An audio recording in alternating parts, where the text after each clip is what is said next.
Who said dating a billionaire was a dream? For Kira Langley, after tonight, it was shaping up to be a nightmare. She walked into Le Perle Noire, the city's most exclusive restaurant, hoping this blind date would be a turning point for her career. Everything was perfect, until a familiar voice as sweet as honey, but as venomous as a viper's strike, rang out from behind her. Kira Langley, what a surprise to see you here. La Perle Noire is quite the step up from, well, where you usually dine. It was Vanessa Whitmore, her rival from college. And with that single sentence, Kira's night of destiny twisted into a public trial, where her very worth was put on display for judgment. If the story already has you hooked, hit subscribe and join us. Tell us where you're watching from in the comments. Have you ever had someone try to put you down in public? What would you have done in Kira's place? Drop your thoughts below. Now let's see how this night unfolds. The doors of La Perle Noire parted with a whisper, admitting Kira Langley into a world of gilded elegance. The Los Angeles restaurant glowed under chandeliers that cast golden light across velvet drapes and polished mahogany tables. Soft jazz curled through the air, a sultry saxophone weaving between the clink of crystal glasses and murmured conversations of the city's elite. Kira stepped forward, her emerald silk dress catching the light, her long, gently waved hair swaying as she moved with a quiet confidence that seemed to unsettle the room.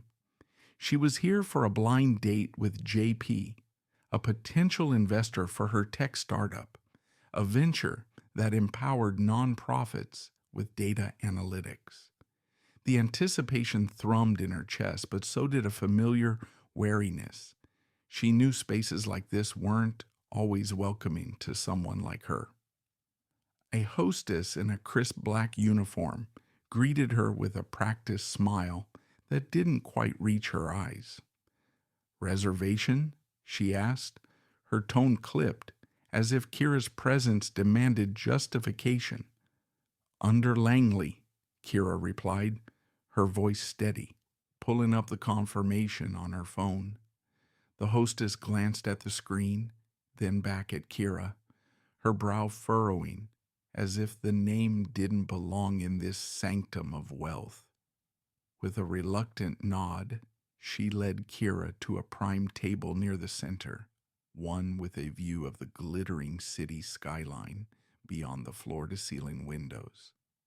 Kira settled into the plush chair, smoothing her dress, her fingers brushing the delicate silver bracelet on her wrist, a gift from her late grandmother, a reminder to hold her head high. The hum of the restaurant enveloped her, but it wasn't long before a shadow fell across her table. A sommelier, tall and impeccably suited, approached, his pale face framed by slicked-back hair. His smile was tight, appraising, and carried a hint of condescension. "Good evening," he began, his voice smooth but patronizing. "May I suggest something sweet and vibrant for you tonight? We have a lovely Moscato d'Asti. Very approachable." The words landed like a subtle jab, laced with an assumption about her taste, her refinement, her place. Kira's pulse quickened, a flicker of memory surfacing.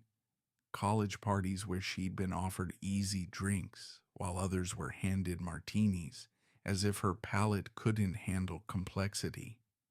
She leaned back, meeting his gaze with a calm that belied the heat rising in her chest. "Thank you for the suggestion," she said, her tone deliberate, each word crisp. "But I'd like to see the list of Burgundy Grand Crus, preferably from Côte de Nuit, a Gevrey Chambertin, perhaps, if you have a recent vintage." The sommelier blinked, his composure faltering for a fraction of a second, as if her request had rewritten the script he'd prepared. He nodded stiffly, retreating to fetch the wine list, his polished shoes clicking against the marble floor. Kira's eyes drifted to the room, catching the weight of curious stares. A couple at a nearby table whispered behind their menus, their glances darting her way. She straightened, refusing to shrink under their scrutiny. She'd built her company from nothing, clawing her way through boardrooms where she was often the only black woman, her expertise questioned before she even spoke. La Perle Noire was just another stage, and she would not falter. Her thoughts were interrupted by a presence at the edge of her vision. A man, impeccably dressed in a tailored gray suit, sat alone at a table near the window, his sharp features softened by the candlelight. His eyes, dark and discerning, lingered on her briefly before returning to his notebook. He scribbled something, his pen moving with the precision of a critic accustomed to commanding attention. Kira recognized him instantly, Monsieur Antoine, the culinary critic, whose reviews could make or break a restaurant. His presence added a new layer of tension to the air, like a storm gathering on the horizon. The sommelier returned, placing the wine list before her with a touch more respect than before. Kira scanned it, her finger tracing the names of vintages she'd studied during late nights, a hobby born from a desire to master the worlds that tried to exclude her. She selected a 2018 Chambertin Clos de Bez, her voice steady as she articulated its merits. Black cherry notes, a hint of truffle, perfect for the lamb she planned to order. The sommelier's nod was curt, but his eyes betrayed a flicker of surprise, perhaps even admiration. As he departed, Kira allowed herself a small smile. She wasn't here to prove herself, but she would not be underestimated. The memory of college crept in again. Vanessa Whitmore's mocking voice, her taunts about Kira's place in elite circles. Vanessa, who'd always seen Kira's ambition as a threat. Kira pushed the thought aside, focusing on the present. JP would arrive soon, and this meeting could change everything for her startup. She sipped her water, the cool glass grounding her, unaware that the evening was about to unravel. Across the room, Monsieur Antoine's pen paused. He glanced at Kira again, his expression unreadable, but his attention was a signal. Others noticed too, a ripple of curiosity spreading through the dining room. Kira felt the weight of it, the unspoken question of why she was here, alone, in a space that seemed to demand she justify her presence. She straightened her shoulders, her grandmother's bracelet glinting faintly. Let them watch, she thought. She was ready for whatever came next. But as the jazz swelled and the chandeliers flickered, a familiar figure emerged from the entrance, her red dress catching every eye. Vanessa Whitmore, her smile sharp as a blade, glided toward a group of suited men, her laughter ringing out. Her gaze swept the room and landed on Kira, her eyes narrowing with a mix of surprise and malice. The air shifted, charged with the promise of conflict, as Vanessa's lips curved into a smile that spelled trouble. The jazz in La Perle Noire seemed to falter for a moment, as Vanessa Whitmore's laughter cut through the dining room, sharp and deliberate, like a glass shard glinting in the chandelier light. Kira Langley, seated at her prime table, felt the air shift as Vanessa's gaze locked onto her. The red sequins of Vanessa's dress caught the light, a beacon of calculated glamour. But it was her eyes, green, cold, and predatory, that sent a chill down Kira's spine. She knew that look. It was the same one Vanessa had worn years ago in college, when she'd sabotaged Kira's presentation in a tech competition, leaving her humiliated in front of professors and peers. The memory stung, but Kira steadied herself, her fingers brushing the silver bracelet on her wrist, grounding her resolve. Vanessa glided toward her table, her heels clicking with purpose, her group of suited men trailing behind like an entourage. The dining room's murmurs softened, as if the room itself sensed a storm brewing. Kira's heart quickened, but she kept her expression neutral, her posture relaxed yet alert, like a chess player anticipating an opponent's move. She'd faced Vanessa's kind before, those who wielded privilege like a weapon, cloaked in smiles and pleasantries. Tonight, she would not be outmaneuvered. Kira Langley, Vanessa purred, stopping at the edge of the table, her voice dripping with feigned delight. What a surprise to see you here. La Perle Noire is quite the step up from, where you usually dine. The words were a velvet glove over a steel fist designed to sting. Kira's jaw tightened, but she met Vanessa's gaze, her eyes steady, refusing to flinch. The college memory flashed again, Vanessa's whispered taunts about Kira's scholarship status, her place among the elite. It had been a calculated power play then, and it was now.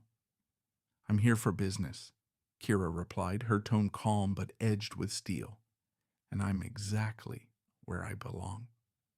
She gestured subtly to the wine list still open before her, a silent reminder of her earlier triumph over the sommelier. Vanessa's smile flickered, a crack in her facade, but she recovered quickly, turning to the man at the nearby table, Monsieur Antoine, the culinary critic whose presence loomed over the room like a judge's gavel. Monsieur Antoine, Vanessa said, her voice rising just enough to draw attention. May I introduce Kira Langley? She's quite the coder, probably finding this menu a bit overwhelming, though. The barb landed, and a few nearby diners exchanged glances, their curiosity tinged with amusement.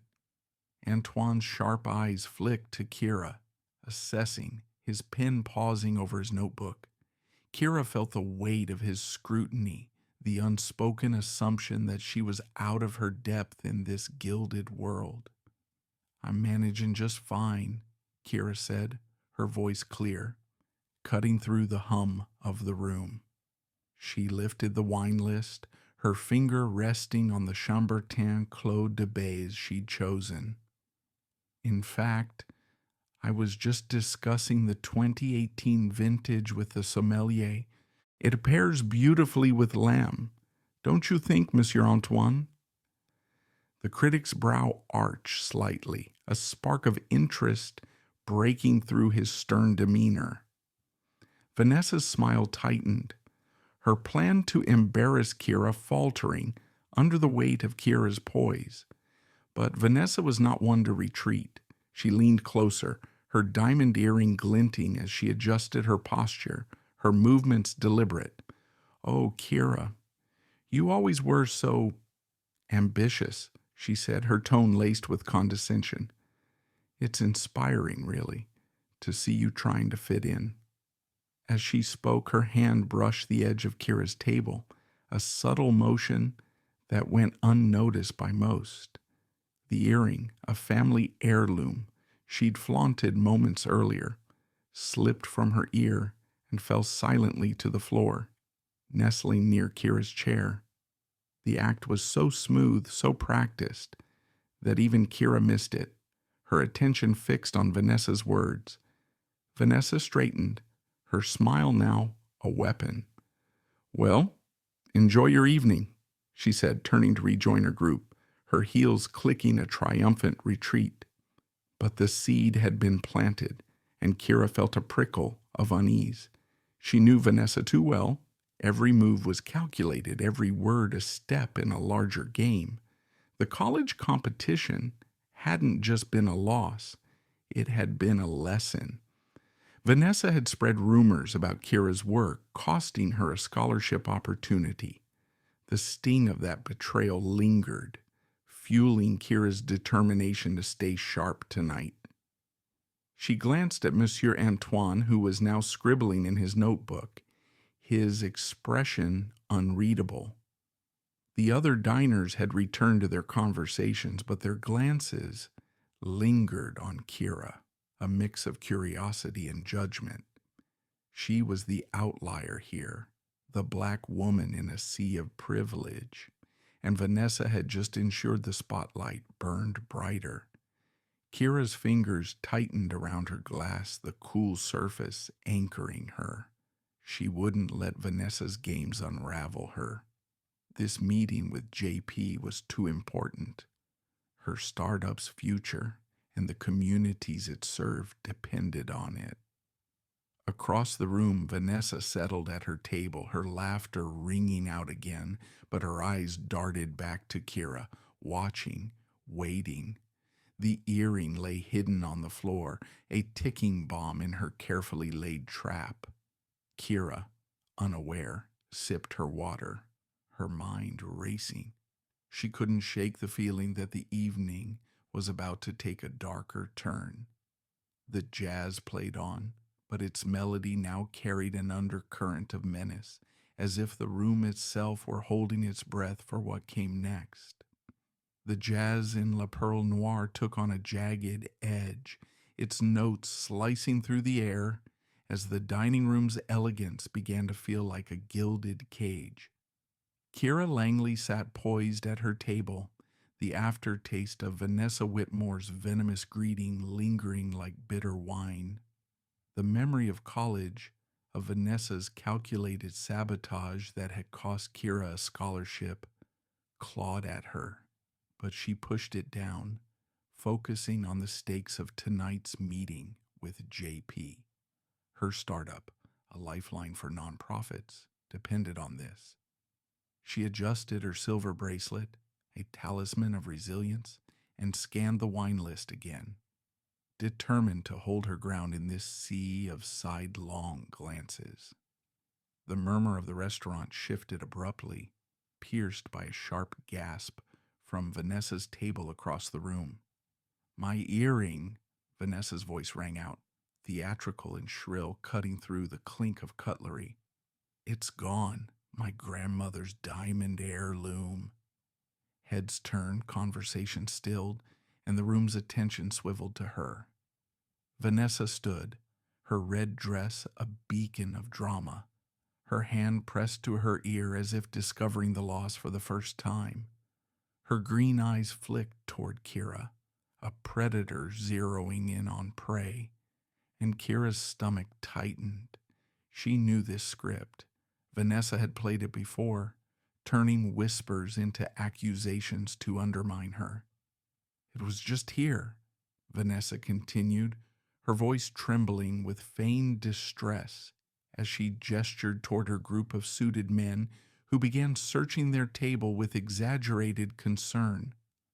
A waiter hurried over, followed by the manager, a thin man with a pinched face and a suit too crisp for the unease in his posture. Vanessa's gaze swept the room, landing on Kira's table with deliberate precision. "I was over there earlier," she said, pointing, her tone heavy with implication. "Right by her." The word hung in the air, a spark igniting the room's latent tension. Diners craned their necks, their curiosity morphing into suspicion. Kira felt the weight of their stares, each one a silent question. What is she doing here? Her pulse quickened, but she kept her expression composed, her hands steady on the table. She'd been here before, college events where her presence was questioned, her achievements scrutinized. Vanessa's trap was closing, and Kira could almost hear the echo of her old taunts. "You don't belong." Monsieur Antoine, the culinary critic, set down his pen, his sharp eyes narrowing as he leaned forward from his nearby table. "This is a serious matter," he said, his voice low but commanding, carrying the weight of his influence. Security must ensure the safety of all guests' belongings. Perhaps start with those less familiar to this establishment. His words, cloaked in civility, were a blade, slicing through the pretense of neutrality. The implication was clear. Kira, the black woman alone in this opulent space, was the outsider to be questioned. The manager approached Kira's table, his face a mask of forced politeness. "Miss Langley," he began, his voice tight, "we're investigating a missing item. Would you mind if we checked your bag? It's just a precaution." The request was anything but innocent, laced with the same assumptions the sommelier had made earlier. Kira's chest burned, a mix of anger and humiliation, but she kept her gaze level, refusing to let them see her flinch. She remembered the college incident, Vanessa's rumor about stolen notes, the way professors had looked at her with doubt. This was no coincidence. It was a playbook.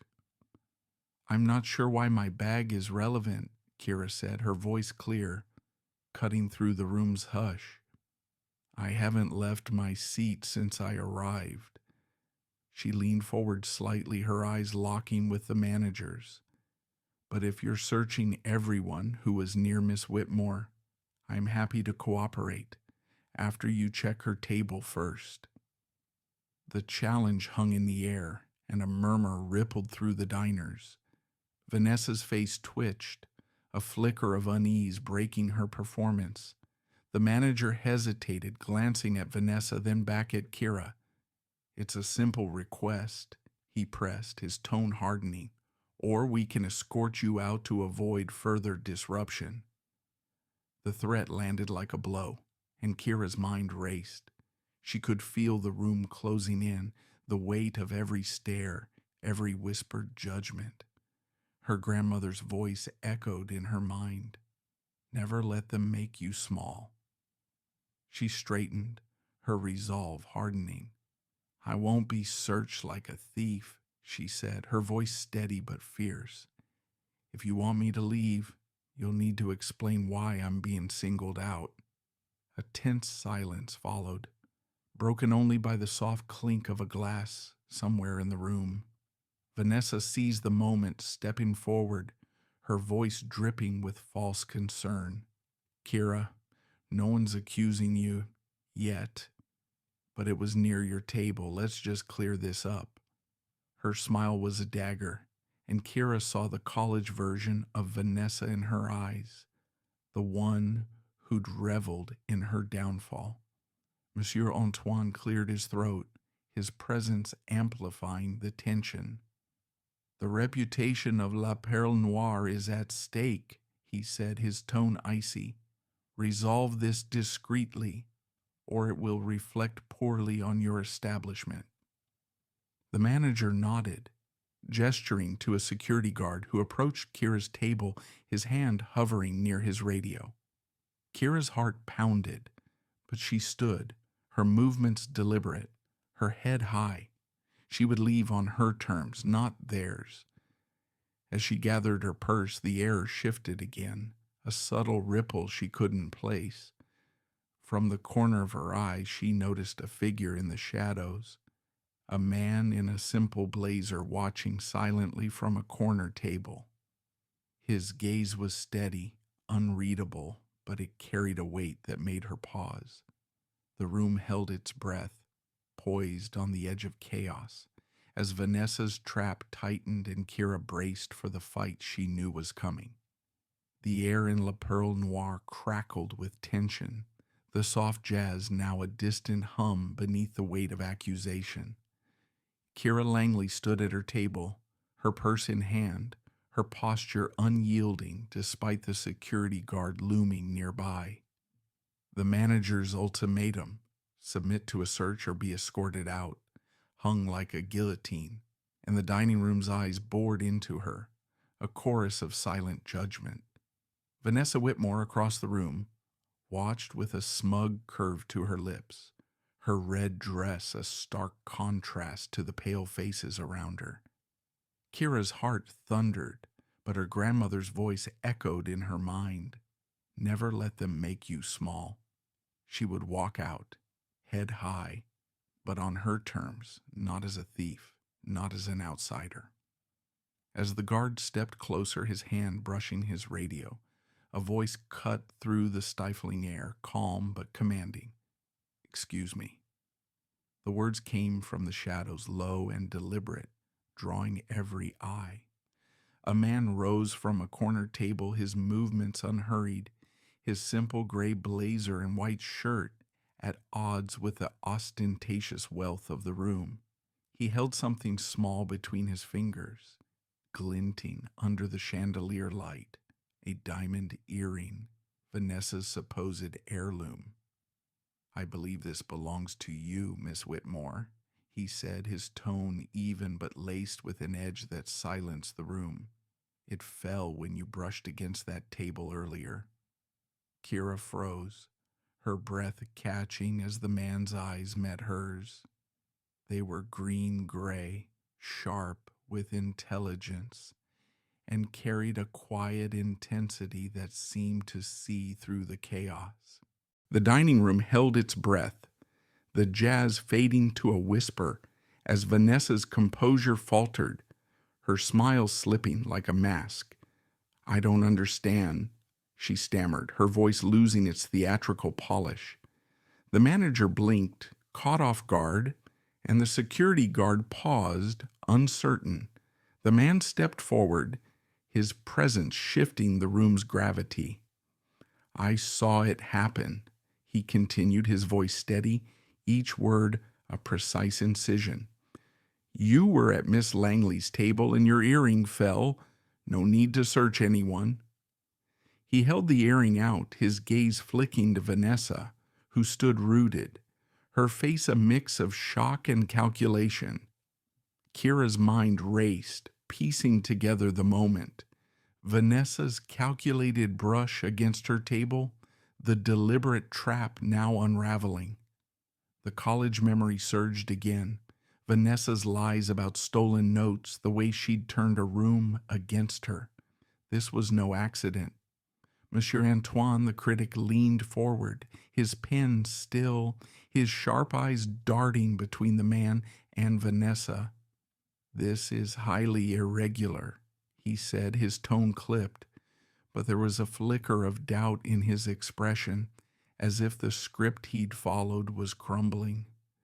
The diners whispered, their curiosity now tinged with unease, the tide of judgment shifting. The man turned to the manager, his demeanor calm but unyielding. "I'm disappointed," he said, his voice carrying a weight that made the manager flinch. "I expected better from Perle Noire, my restaurant." The words landed like a thunderclap, and a collective gasp rippled through the room. Vanessa's eyes widened, her hands clenching at her sides. Kira's pulse quickened, a spark of realization igniting. This was J.P. Julian Pierce, the investor she was here to meet, and impossibly the hidden owner of the very place that had tried to cast her out. "I'm Julian Pierce," he confirmed, his gaze sweeping the room before settling on Kira. "And Miss Langley is my guest. I've been here all evening, watching this unfold." His words were a lifeline, pulling Kira from the edge of humiliation. She met his eyes, a mix of gratitude and defiance stirring within her. She hadn't needed rescuing, but his intervention was a crack in the wall of prejudice that had closed around her. Julian stepped closer to Kira's table, his presence a shield against the room's scrutiny. "I saw everything," he said, his voice lowering, addressing the manager directly. "The assumptions, the accusations, the lack of respect for a guest. We'll discuss this later, but for now I suggest you reconsider your approach." The manager paled, his mouth opening and closing without sound, while the security guard stepped back, his radio forgotten. Kira's chest loosened, but her resolve held firm. She set her purse down, reclaiming her seat with deliberate grace. "Thank you, Mr. Pierce," she said, her voice clear, addressing him formally but with a warmth that acknowledged his stand. "But I'd like to stay and finish what I came here for." Her words were a declaration, not just to Julian, but to the room, to Vanessa, to the ghosts of every moment she'd been made to feel less than. She would not be driven out. Vanessa's face twisted, her plan unraveling before the eyes of the elite she'd sought to impress. "This is a misunderstanding," she said, her voice tight. But the diner's whispers grew louder, their gazes now fixed on her. Monsieur Antoine scribbled furiously in his notebook, his expression unreadable but his attention sharp, as if reevaluating everything he'd witnessed. Julian nodded to Kira, a flicker of admiration in his eyes. "I'd like that," he said, his voice softening. He turned to the manager. "Bring us the Chambertin Clos de Bez Miss Langley selected, and ensure we're not disturbed again." The manager nodded, retreating hastily, as the room buzzed with a new energy, curiosity, shock, and the faintest hint of reckoning. Kira sat, her heart still racing but her focus clear. Julian took the seat across from her, his presence steady, grounding. Vanessa lingered at her table, her eyes burning with fury, but the trap she'd set had backfired. The jazz swelled again, but the melody couldn't mask the undercurrent of tension, the promise of truths yet to be exposed. The chandeliers of La Perle Noire seemed to dim as the dining room held its breath, the weight of Julian Pierce's revelation settling like dust after a storm. Kira Langley sat at her table, her posture steady, the silver bracelet on her wrist glinting faintly as she absorbed the shift in the room's energy. Julian's words, "my restaurant," still echoed, a bombshell that had silenced the murmurs and turned every eye toward him. Vanessa Whitmore stood frozen at her table, her red dress no longer a beacon of triumph but a spotlight on her unraveling facade. Her green eyes darted, searching for an escape, but the truth was closing in. Julian, seated across from Kira, leaned forward, his green-gray eyes sharp with purpose. "I think it's time we clarified things," he said, his voice calm but carrying an authority that made the manager flinch. He turned to the staff who hovered nervously nearby. "Pull up the security footage from the last 20 minutes. The camera by the east entrance should show exactly what happened at Miss Langley's table." His tone brooked no argument, and the manager, his face pale, nodded hastily, scurrying toward the back office. Kira's heart pounded, a mix of vindication and lingering anger. She glanced at Vanessa, whose composure was cracking, her hands twisting the edge of her clutch. The college memory flickered again. Vanessa's smug smile as she'd spread lies about stolen notes, turning classmates against Kira. This was no mere repeat. It was a calculated escalation, tied to the high-stakes contract Kira's startup was vying for, the same one Vanessa's firm coveted. Kira's fingers tightened around her glass, but she kept her expression composed, refusing to let Vanessa see her waver. The dining room buzzed with whispers, diners leaning closer to their companions, their curiosity now a hungry edge. Monsieur Antoine, the critic, sat rigid at his table, his pen abandoned, his sharp eyes locked on the unfolding drama. His earlier call to check the unfamiliar hung heavy, a misstep he seemed to sense as his brow furrowed. Kira caught his glance, her gaze unwavering, a silent challenge, See me now." The manager returned, a tablet in hand, his steps hesitant. "The footage, Mr. Pierce," he said, his voice barely above a whisper. He angled the screen toward Julian, who gestured for him to show it to the room. The grainy video played on a small projector screen near the bar, its images stark against the opulent backdrop. There was Vanessa gliding toward Kira's table, her smile calculated as she leaned in, her hand brushing the table's edge. The earring slipped from her ear, a deliberate flick, landing near Kira's chair as she stepped away, her performance seamless until this moment. A collective murmur rose, sharp and accusing. Vanessa's face drained of color, her lips parting in a futile attempt to speak. It was an accident," she stammered, but her voice lacked conviction, drowned by the room's growing disapproval. Julian's eyes narrowed, his voice cutting through her defense. "An accident?" he said, his tone dry. "Or an attempt to sabotage Miss Langley's reputation?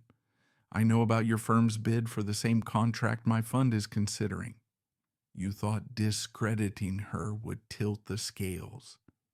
The accusation landed like a whip, and Vanessa flinched, her clutch slipping to the table. Kira's chest tightened, not with triumph, but with the weight of being targeted again. She remembered the college competition, the way Vanessa's lies had cost her a chance to shine. This wasn't just personal, it was professional warfare, cloaked in the same prejudice that had shadowed Kira's career. She leaned forward, her voice steady but resonant.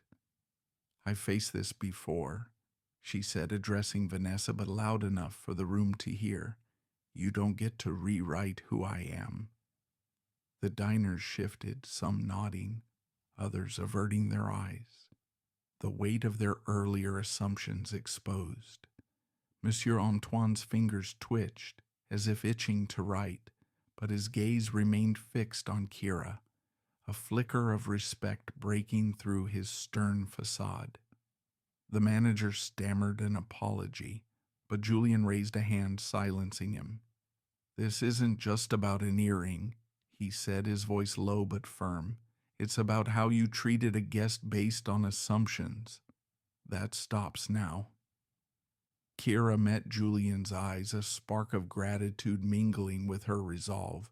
She hadn't needed saving, but his stand was a bridge, connecting her fight to a broader reckoning.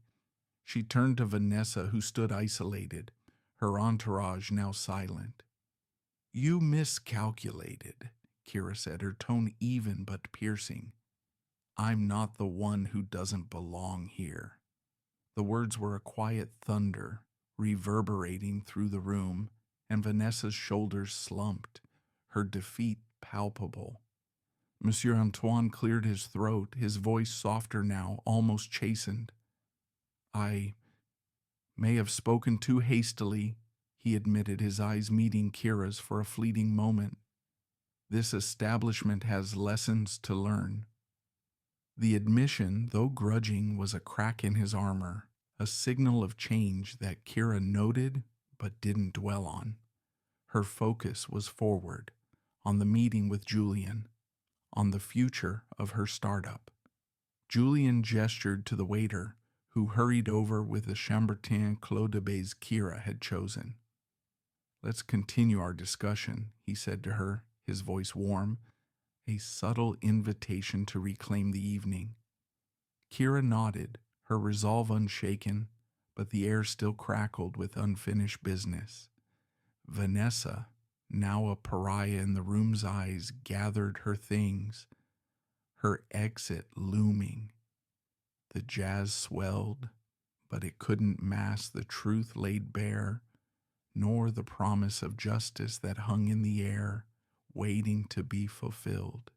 The air in La Perle Noire had shifted, the oppressive weight of accusation replaced by a charged hush as the truth settled over the dining room. Kira Langley sat across from Julian Pierce, her posture steady, the silver bracelet on her wrist catching the chandelier light as she held the stem of her wine glass. The Chambertin Clos de Bez, her choice, gleamed ruby red in the candlelight, a quiet triumph after the storm of Vanessa Whitmore's failed trap. Vanessa herself stood at her table, her red dress now a symbol of defeat, her eyes darting as diners whispered, their judgment turned against her. The security footage had exposed her, and the room's elite, once quick to doubt Kira, now watched Vanessa with a mix of disdain and curiosity. Kira's heart still raced, but not with anger. Something fiercer, a resolve forged in years of navigating spaces that tried to diminish her. She glanced at Julian, his green-gray eyes steady, a silent acknowledgement of her strength. His revelation as the owner of La Perle Noire had shifted the power in the room, but it was Kira's moment to shape what came next. She turned to the sommelier, who stood nearby, his earlier condescension replaced by a nervous fidget. "The Chambertin," she said, her voice clear and deliberate, "has a black cherry core with a hint of truffle, perfect for the lamb, with rosemary jus I'd planned to order. It's from a small vineyard in Gevry-Chambertin, known for its meticulous aging process. Am I right?" The sommelier blinked, caught off guard by her precision. "Yes, exactly," he stammered, his face flushing as he nodded. The diners nearby leaned in, their murmurs softening, and Monsieur Antoine, the critic, set his pen down, his sharp eyes fixed on Kira with a newfound intensity. Her knowledge wasn't just a defense, it was a declaration, a reclaiming of her place in a room that had tried to cast her out. The memory of college, of Vanessa's taunts and the professors who doubted her, flashed briefly, but Kira let it pass. This wasn't about proving them wrong, it was about showing what was possible. She set her glass down, her gaze sweeping the room before settling on Julian.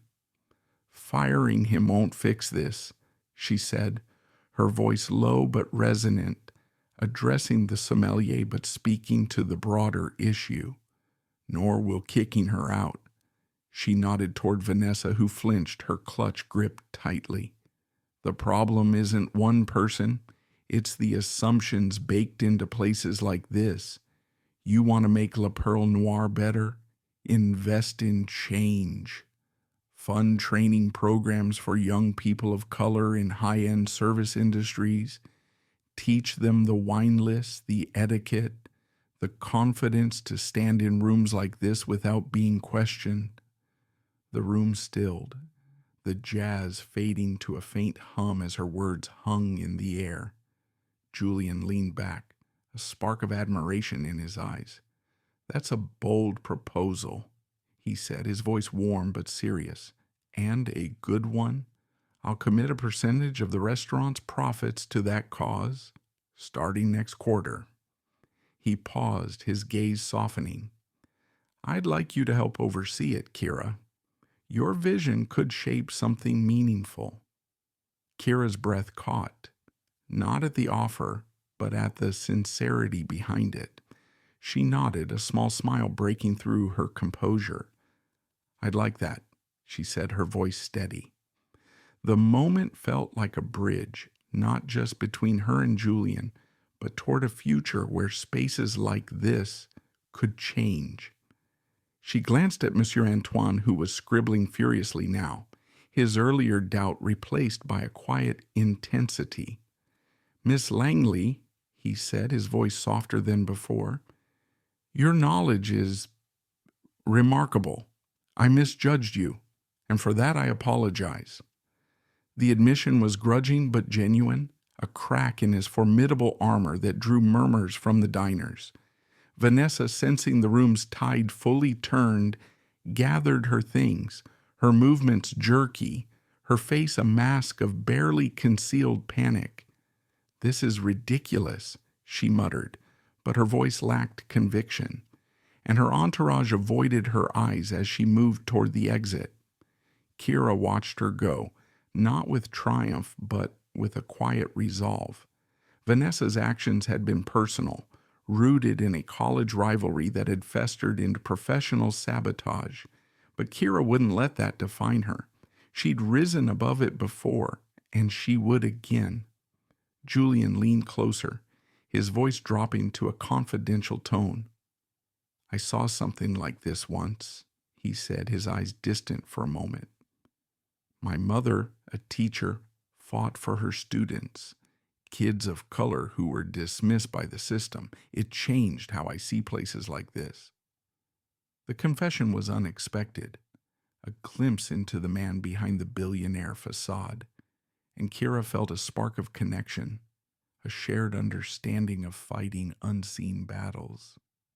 She nodded, her fingers brushing the bracelet, grounding her. "Then let's make sure it doesn't happen here again," she said, her voice firm but warm. The waiter arrived with their wine, pouring it with a newfound respect, and the room's energy shifted, the diners returning to their meals, but with a new awareness.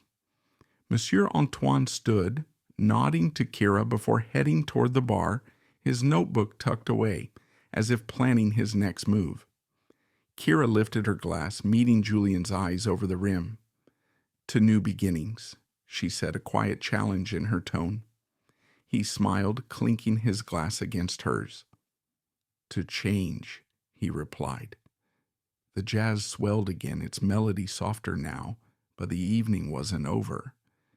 The weight of what had happened lingered, and Kira knew the real conversation with Julian about her startup, about their shared vision, was just beginning. The clink of wine glasses lingered in La Perle Noire, but the air felt stale, heavy with the residue of exposed truths and unspoken apologies. Kira Langley sipped her Chambertin Clos de Bez, its rich notes grounding her after the storm of Vanessa Whitmore's failed scheme and the room's reckoning. Across from her, Julian Pierce leaned back, his green-gray eyes steady, a quiet admiration in his gaze. Their toast to new beginnings, to change, had set a new rhythm, but the restaurant's gilded walls felt like a stage that had served its purpose. Kira's silver bracelet caught the candlelight as she set her glass down, a decision forming. "Let's get out of here," she said, her voice soft but resolute. "Somewhere real." Julian's lips curved into a smile, a spark of agreement lighting his features. "I know just the place," he replied, standing and offering his hand. Kira took it, her fingers brushing his, a fleeting warmth that felt like a promise. The dining room watched as they moved toward the exit, their steps in sync, the weight of the evening's drama trailing behind. Vanessa was gone, her red dress a fading memory, her entourage dispersing in silence. Monsieur Antoine, the critic, lingered at the bar, his notebook open, his pen moving with purpose, as if capturing the night's lessons before they slipped away.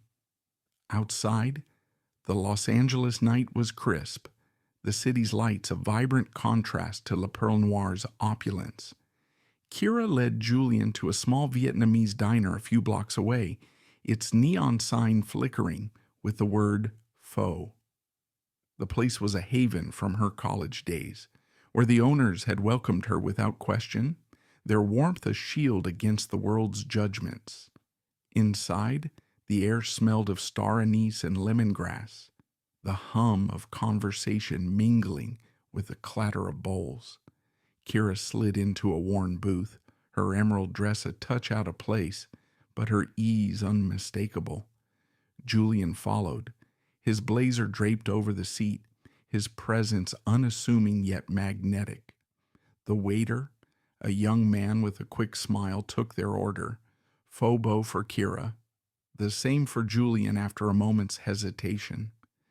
As they waited, Kira leaned forward, her eyes searching his. "You didn't have to step in tonight," she said, her voice low but direct. "But I'm glad you did, not for me, but for what it showed everyone in that room." Julian nodded, his expression softening. "I've seen it before," he said, his voice carrying a weight of memory. "My mother fought for kids who were judged before they could speak. It's why I keep my ownership of places like La Perle quiet. I want to see how they really operate." Kira's chest warmed at the confession, a thread of connection weaving between them. She thought of her own battles, college rooms where her ideas were dismissed, boardrooms where her presence was questioned. "I built my startup for people like them," she said, her voice steady but passionate. "Nonprofits that serve communities others overlook. That's why tonight mattered. It wasn't just about me. It was about proving we belong." Julian's gaze held hers, a silent agreement, and for the first time, Kira felt truly seen, not as an outlier, but as a partner in purpose. Their foe arrived.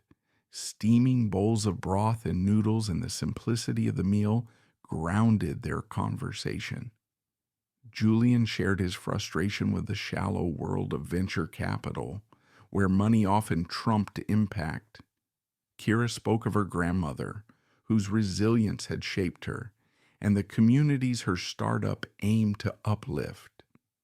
The words flowed easily, punctuated by laughter and quiet pauses, their connection deepening with each shared truth. When Julian reached across the table, his hand brushing hers, Kira didn't pull away. The gesture was small but electric, a bridge from allies to something more. Meanwhile, across the city, La Perle Noire was reeling. Vanessa's departure had left a void, her reputation in tatters as whispers of her sabotage spread among the elite. Her firm's bid for Julian's contract was all but doomed, her calculated gamble a public failure. Monsieur Antoine, still at the bar, finished his notes and approached the manager, his voice firm. "You'll read my review tomorrow," he said, his tone leaving no room for argument. "It will praise Miss Langley's grace and condemn this establishment's failures. I suggest you start with her proposal. Change begins there." The manager nodded, chastened, as Antoine left, his words a promise of accountability. Back at the diner, Kira and Julian lingered over their meal, the neon glow casting soft shadows. "I meant what I said about the training program," Julian said, his voice earnest. "And I want your startup in my portfolio. Not because of tonight, but because of what you're building." Kira smiled, a mix of pride and possibility. "Let's make it happen," she said, her tone a blend of challenge and warmth. "But no more gilded cages. Deal?" Julian laughed, a sound that felt like home. "Deal." As they stepped into the night, the city buzzing around them, Kira felt a weight lift. The evening had begun with humiliation but ended with hope, a partnership born of respect, a shared vision to challenge the world's biases. The stars above Los Angeles glittered, and for the first time, Kira saw them not as distant lights but as markers of a path forward, hand in hand with someone who saw her not just as she was, but as she could be. As the stars fade over Los Angeles and Kira and Julian step into a future of possibility, their story leaves us with a challenge to confront bias, to rise above, and to build spaces where everyone belongs. What did you take away from Kira's journey? How do you see her fight resonating in your own world? Share your thoughts. I'd love to hear them. Thank you for joining me in this tale of resilience and connection. Until we meet again, keep seeking truth and sparking change.